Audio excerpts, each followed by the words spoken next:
To listen is to give one's attention to a sound. Now, I want you to take a second and think, how many times have you been in a conversation with someone and not remember a thing they said?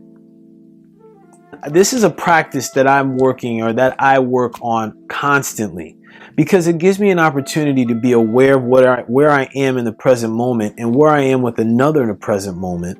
And it also gives me the chance to have clarity around a situation, bring attention to detail around a situation, develop relationships and enhance relationships, have better collaboration with others, and also have a space where I can creatively express myself. Because when we can be aware of where we are when we're with another, and how are we engaged with another, this in itself can remedy a lot of the situations around how do we keep employees engaged?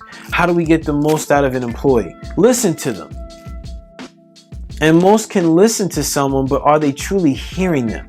So to gauge where we are, and to also moving forward when you're in a conversation, to use kind of a scale for yourself and your own self-awareness and mindfulness, to gauge where you are in a conversation, I present to you the levels of listening.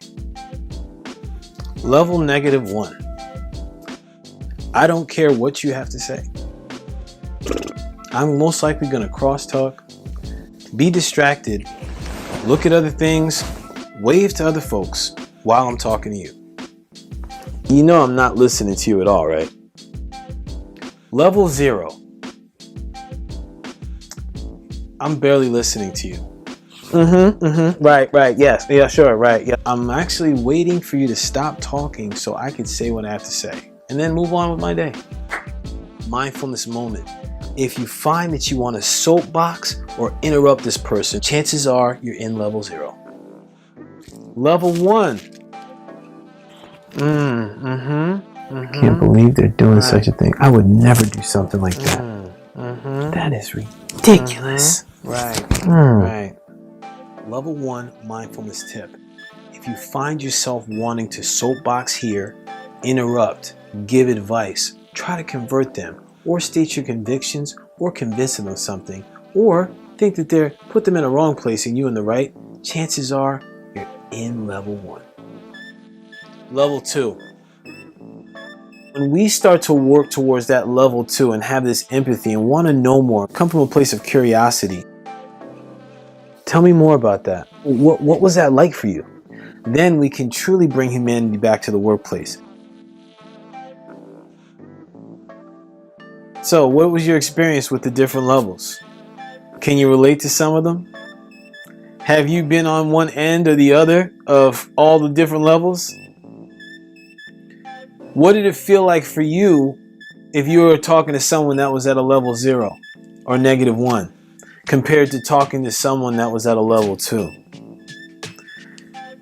Yeah, take that in for a second. You could probably instantly felt the difference in your body, in your mind. Probably even had a vision of an incident or situation in the past. Tell me more.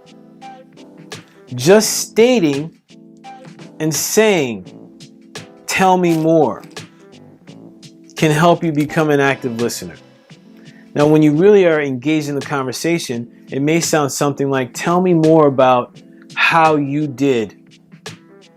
Tell me more about what you learned. Tell me more about how you would handle this scenario as a leader. Tell me more about what are some things you would suggest for this role.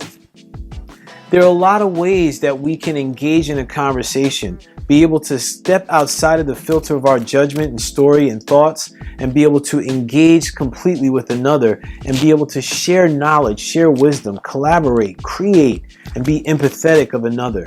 This is truly acceptance and inclusion, because now we're allowing all that we are, all the differences that we are, to come together in one place and be heard. And that's a beautiful thing.